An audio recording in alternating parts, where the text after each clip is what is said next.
PT Solusi Bangun Andalas adalah produsen semen terbesar di Asia Tenggara yang salah satunya beroperasi di Longah, Aceh Besar.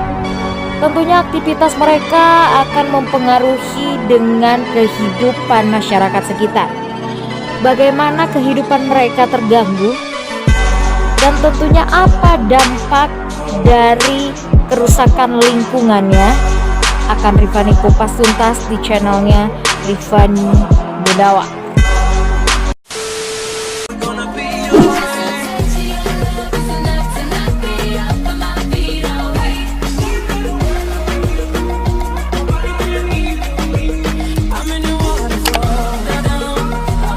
Assalamualaikum warahmatullahi wabarakatuh. Halo guys, ketemu lagi di channelnya aku, channel Rifani Munawar. Ini kok kenapa listrik aku belepotan? Gak apa-apa ya guys ya.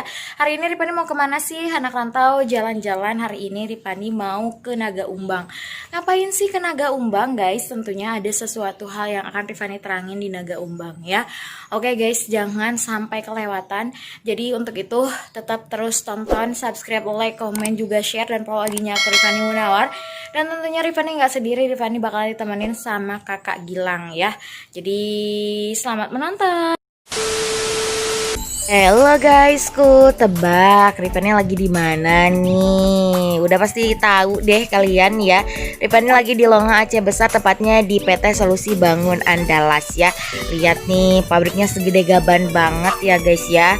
Iya sih, pasti ya pabrik segede gini, yaitu adalah produsen semen terbesar di Asia Tenggara guysku.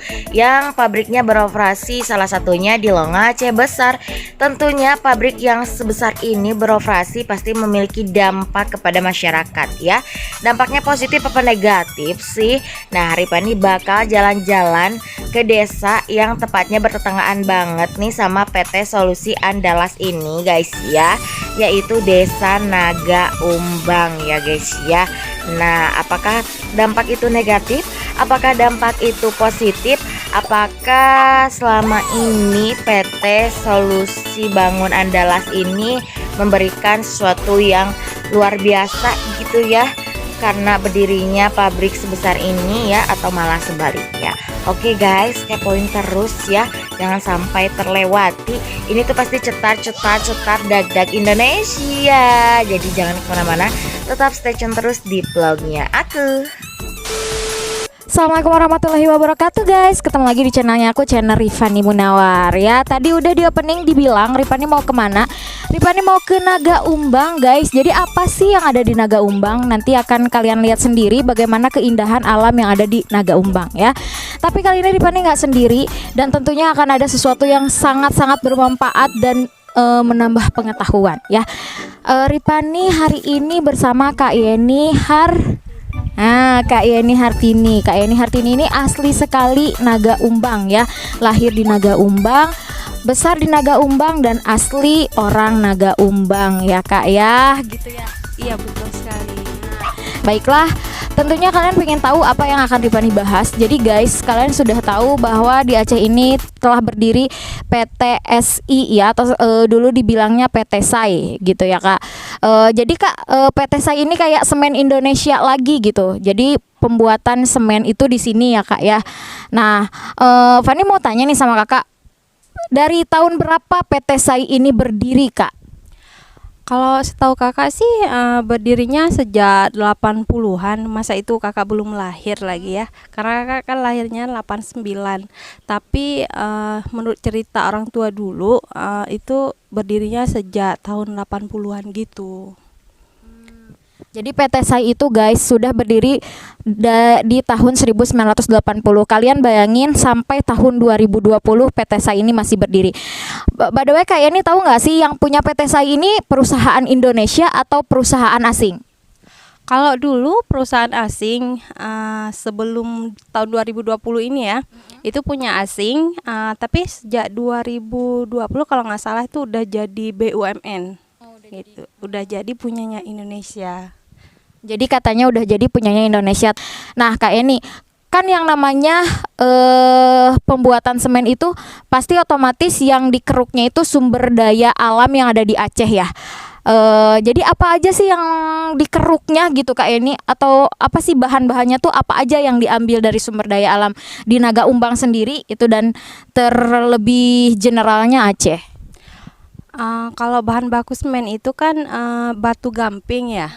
Jadi letak gunungnya itu nggak jauh dari rumah juga, pas depan rumah lewat sawah itu. Itu yang diambil batu gamping, dan itu tanahnya punya masyarakat. Dulu waktu dibeli oleh PT Sai itu, kalau masalah harga itu cuman sama laki-laki aja, itu pun cuma sebagian yang dilibatkan proses negosiasinya itu. Kalau perempuan sama sekali nggak dilibatkan, jadi harganya memang murah. Ada sebagian yang memang masyarakatnya nggak jual, tapi bukan punya orang kampung sini, punya kami juga, punya nenek kami juga diambil dulu. Udah harus dijual dengan harga murah, nggak sesuai seharusnya. Ada yang nggak jual itu sampai hari ini masih ada di situ, dan tanahnya itu nggak bisa dipakai lagi.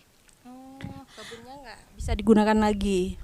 Oh gitu ya. Jadi mau tidak mau ya. Jadi meskipun mereka tidak menjual, tapi tidak terpakai juga ya Kak ya. Nggak bisa digunakan lagi.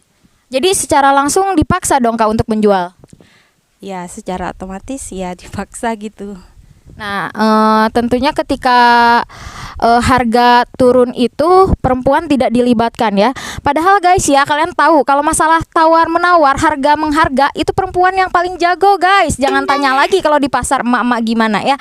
Tapi dalam hal ini perempuan tidak dilibatkan sama sekali ya Kak Yani ya. Nggak dilibatkan sama sekali. Bahkan kalau laki-laki itu hanya sebagian. Contoh kita bilang itu cuman aparatur dan beberapa orang tua di kampung aja gitu. Oh, jadi tidak melibatkan keseluruhan gitu ya. Tentunya ini pastinya akan ada dampak sendiri ke warga Naga Umbang nih Kak ya. Karena kan tentunya sifat-sifat yang membuat pabrik itu ada dampak ya gitu ya ke masyarakat sekitar. Dampaknya apa aja sih Kak gitu Kak? Banyak sekali dampak yang dirasakan masyarakat itu, seperti lahan yang harus dijual paksa, mau nggak mau harus kita jual karena otomatis nanti lahan itu nggak bisa digunakan lagi untuk berkebun. Karena polusi juga menyebabkan tanaman-tanaman itu mati. Dulu kan di sini kaya dengan cengkeh ya, tapi beberapa tahun setelah perusahaan berdiri beroperasi, itu cengkehnya mati semua. Iya. Dulu masyarakat memang penghasilannya dari cengkeh di sini, dan hari ini masyarakat mayoritasnya jadi petani, dan sudah berapa tahun juga kita nggak bisa turun sawah karena di sini kan tak ada hujan. Di sini masyarakatnya sudah mayoritas petani, tidak tak ada hujan, nggak bisa ke sawah lagi disebabkan karena air kering. Kalau misalnya air bersih itu, masyarakat itu harus mencari ke sumur-sumur warga yang memang ada air. Karena sebagian sumur masyarakat itu jadi keruh, kotor, nggak layak dikonsumsi airnya.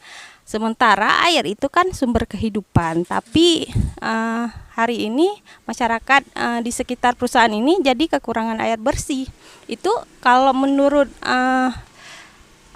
ilmuwan katanya itu kenapa sumber mata air di sekitar kami ini kering, itu disebabkan oleh kerusakan kars, yaitu disebabkan oleh perusahaan karena tambang yang diambil itu di wilayah kars.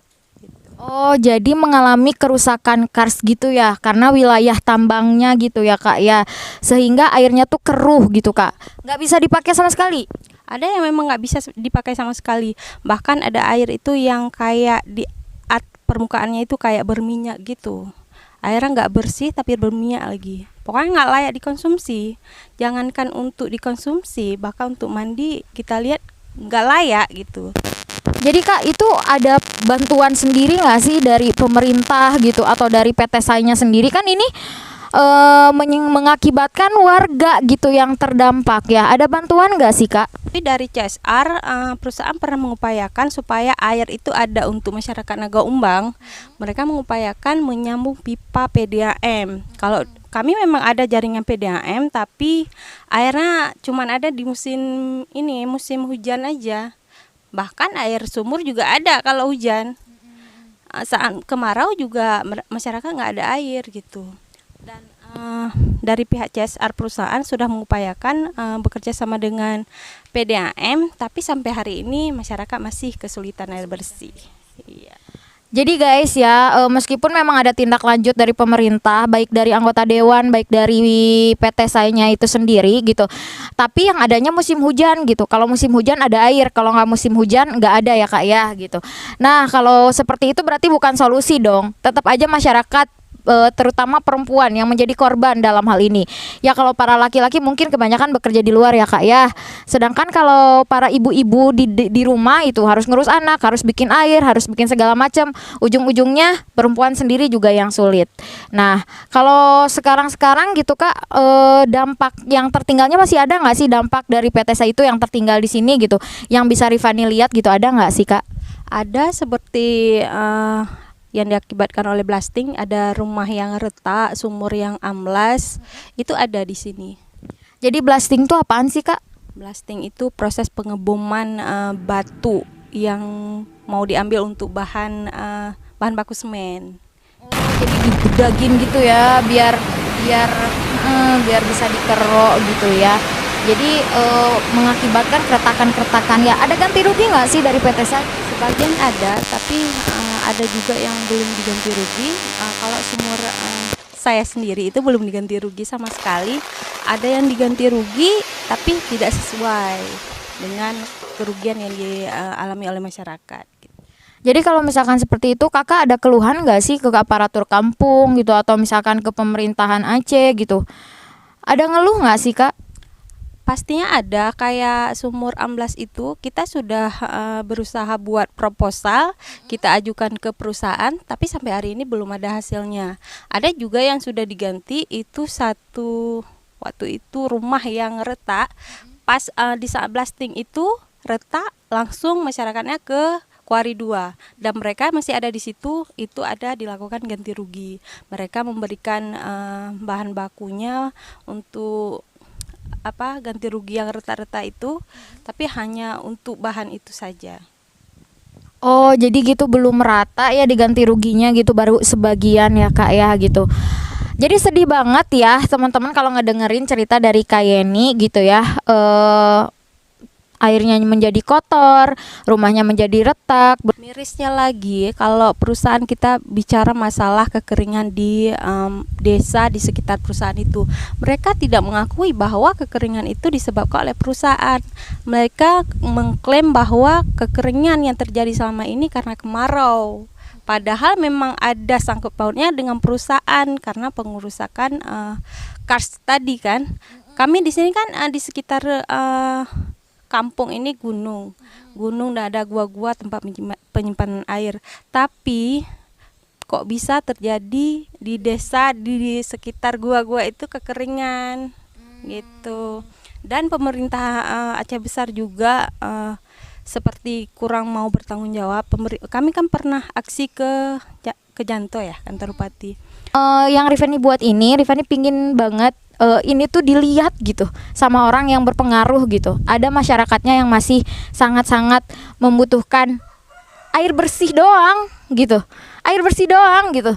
Jauh lah minta sumbangan bermiliaran atau minta kawasannya diperbaiki atau gimana, enggak. Cuman minta air bersih dan tolong didengar, itu doang. Dan itu pun harusnya masyarakat tidak kekurangan kalau misalkan tidak ada yang namanya penambangan tersebut ya. Maksudnya nggak masalah juga ya kan Kak, misalkan sumber daya alam kita dipergunakan gitu untuk pemasukan Aceh dan Indonesia kan, tapi tentunya jangan sampai berdampak dan merugikan masyarakat gitu. Oke, kayak ini ada harapan nggak sih yang terakhir ya, harapan untuk siapapun di sana gitu yang memiliki kendali kekuasaan, apa harapan Kak Yeni gitu?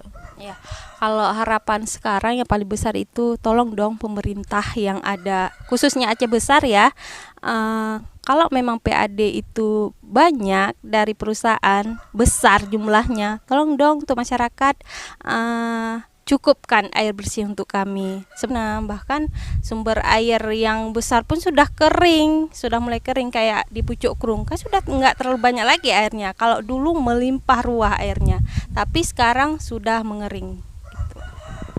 Itu ya harapannya simpel banget Bapak Ibu yang sedang duduk membawa pensil dan rapat, simpel.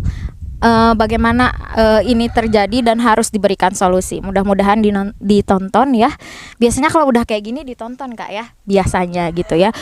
Nah ini wawancara dengan Kak Yeni ini Rifani nggak akan edit dan nggak akan potong. Ini pure dari Kak Yeni dan Kak Yeni setuju untuk dipublikasikan ya Kak ya. Berarti setuju untuk dipublikasikan. Jadi guys, Rifani bakal ngasih tunjuk mana sih wilayah-wilayah yang terkena dampak, dan tentunya Rifani juga bakal ngasih lihat ke kalian air yang keruh itu ya guys ya. Jadi jangan kemana-mana, jangan lupa subscribe, like, komen, juga share video ini biar semua orang tahu gitu ya. Gak hanya di kalian saja tapi di semua orang. Oke guys, jangan kemana-mana, tetap stay tune di vlognya aku. Jadi ini adalah kondisi sumur yang Kak Yani bilang. Ini belum diperbaiki dan ini amblas. Kalian bisa lihat nih. Nah, Kak Yani bingung kalau ini. Dan ini dari 2017. Belum ada penanganan apapun. Ini ya Kak Yani ya? Iya. Ini tadinya sumurnya nggak gini kan Kak? Enggak, sumurnya bagus.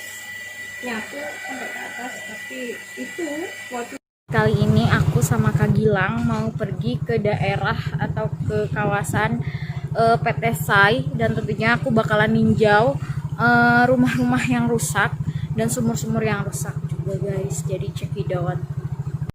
Yuhu, awannya mendukung banget guys ya. Cuacanya juga mendukung banget guys. Setelah tadi siang diguyur hujan sebentar ya, suasananya jadi adem ayem gimana-gimana gitu guys ya. Kali ini Rifani bakal menuju lokasi yang kata Kak Yani tadi ya guys ya. Kak Yani bakal nunjukin rumah-rumah yang retak dan juga air-air yang tidak bersih guys. Lihat dong alamnya Naga Umbang. Oh, dag-dag Indonesia. Keren banget kan guys. Ya ampun, ini asri banget, betul, seriusan, seger banget, sumpah ya. Ini kali pertama Rifani masuk ke pelosok desa guys ya. Dan terima kasih banyak Solidaritas Perempuan Bungung Jempa Aceh yang sudah memfasilitasi Rifani untuk datang ke sini guysku ya. Pokoknya ini dag-dag Indonesia ya. Jadi jangan kemana-mana, masih banyak yang menarik lainnya di vlog aku. Tetap stay tune terus.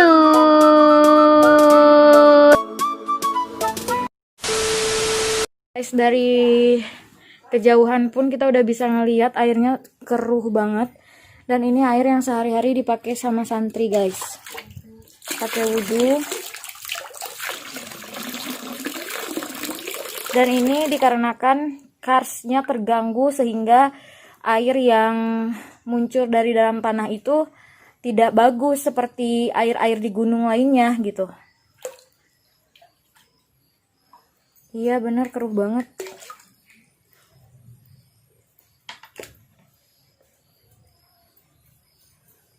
Mandi segala macam pakai air itu. air itu nyuci baju pakai air itu orang.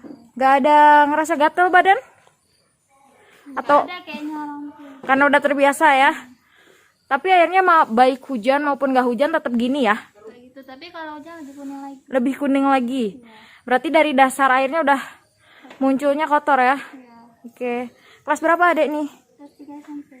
Oh gitu ya. Lancar ya sekolahnya ya. Semoga jadi generasi penerus bangsa.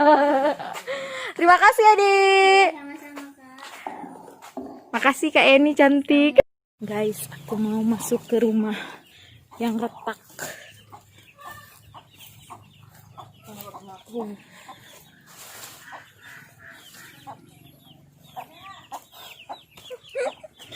Main ke pedalaman.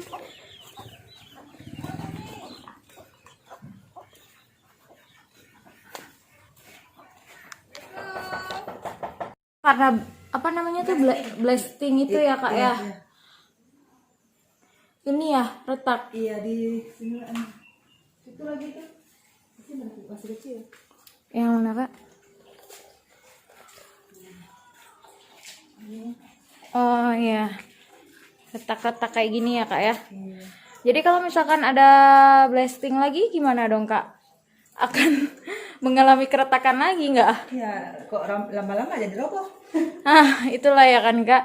Jadi Kak, kenapa nggak di ini Kak? Nggak diganti sama pemerintah atau sama perusahaannya? Itu saat itu, Nggak paham ya. iya nggak paham. Tapi pernah mengajukan nggak untuk mengganti ini? Udah kemarin itu orang desa udah minta fotonya, Mm-mm. tapi Masih belum ya? iya. Masih belum gitu. Jadi akibat blasting itu jadi retak-retak rumah ya. Takutnya ada lagi blastingnya roboh. Nanti Ya ampun, emang kenceng banget ya Kak ya? Pas blasting tuh itu dalamannya kayak gitu ya. Kerasa sama Kakak? ya terasa. Terasa itu lama nggak sih? Enggak ya, lumayan ya. Gitu doang ya. Itu kalau blasting tuh berapa tahun sekali? Enggak, sering ya. Sering seminggu sekali kayaknya. Kerasa juga ya. Lama-lama roboh lah ya, tanpa kita sadari rumah kita semakin rapuh dibuat sama dia ya. Guys, ini Ripani mau main-main ke Kuari 2 guys, yaitu tempat pengambilan atau pembuatan bahan baku semen ya. Tentunya mudah-mudahan diizinin, dan ternyata memang diizinin guys. Ripani diperbolehkan masuk karena Ripani membawa masyarakat asli Nagaumbang. Nah, kalian bisa melihat sendiri guys di sekeliling kita nih ya. Tentunya terlihat gunung-gunung sudah dibuat menjadi batu-batuan gitu guys, batu-batu kecil untuk dibuat semen guys ya. Dan menurut yang dikatakan oleh masyarakat bahwa aktivitas blasting ini dilakukan seminggu sekali guys ya, atau pengeboman batu-batu besar menjadi batu-batu kerikil. Nah, kalian bisa lihat tuh guys luas lahan tersebut ya guys ya, dan ini tadinya adalah tanah-tanah milik masyarakat yang dibeli oleh PT Solusi Bangun Andalas ya guys ya. Nah, itu adalah batu-batu yang mungkin setiap minggunya atau setiap harinya juga diolah untuk pembuatan semen gitu guys. Nah, Ripani ini agak-agak nanjak sedikit guys ya.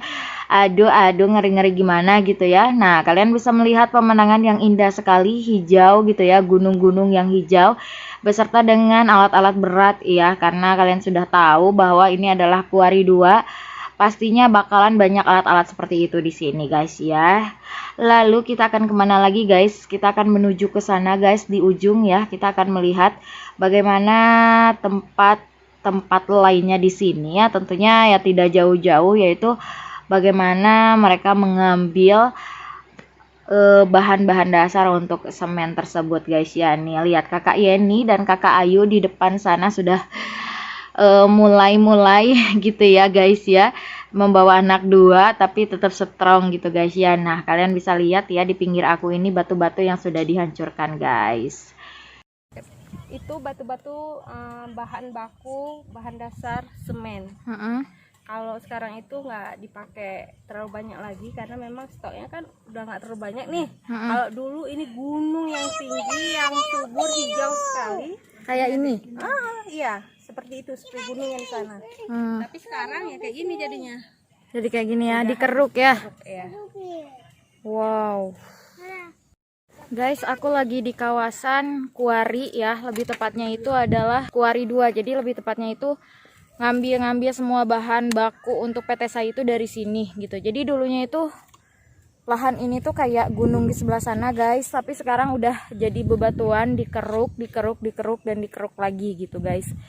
Ternyata ketika kita memiliki perusahaan sendiri, karena sudah jadi BUMN ya, Badan Usaha Milik Negara, tapi tetap ada alam yang dihancurkan. Nah, ketika kita berkorban dengan alam yang sudah hancur ini, tentunya harus ada sesuatu timbal balik yang setimpal kepada masyarakat. Apakah balasan itu ada, atau misalkan kesetimpalan bagi masyarakat yang dirugikan itu ada ketika alam mereka yang indah menjadi seperti ini guys, gitu guys ya. Sekian vlog aku hari ini. Terima kasih buat Kak Yeni, buat Kak Ayu yang udah menemani juga, terutama buat Kak Gilang yang dari Banda Aceh ke sini naik Honda, kita berdua-dua ya. Dengan badan-badan yang luar biasa. Tapi alhamdulillah nyampe ke sini dan mudah-mudahan konten yang aku buat tidak ada hal yang menyinggung siapapun, tidak ada yang tersindir. Bahkan ini mungkin menjadi pelajaran bagi semua orang. Alam Aceh itu indah, kaya, luar biasa. Tergantung kita bagaimana untuk mengelola alam tersebut, guys. Gitu ya, guys. Terima kasih. Mohon maaf apabila ada kesalahan kata. Jangan lupa subscribe, like, komen, juga share, juga like video ini, juga follow IG-nya aku Rifani Munawar ya. Sampai jumpa di video aku yang lainnya. Bye bye. Wassalamualaikum warahmatullahi wabarakatuh.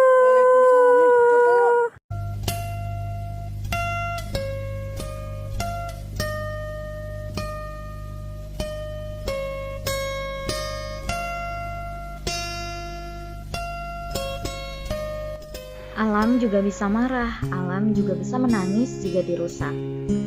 Alam juga bisa memberikan pelajaran bagi manusia-manusia yang merusaknya.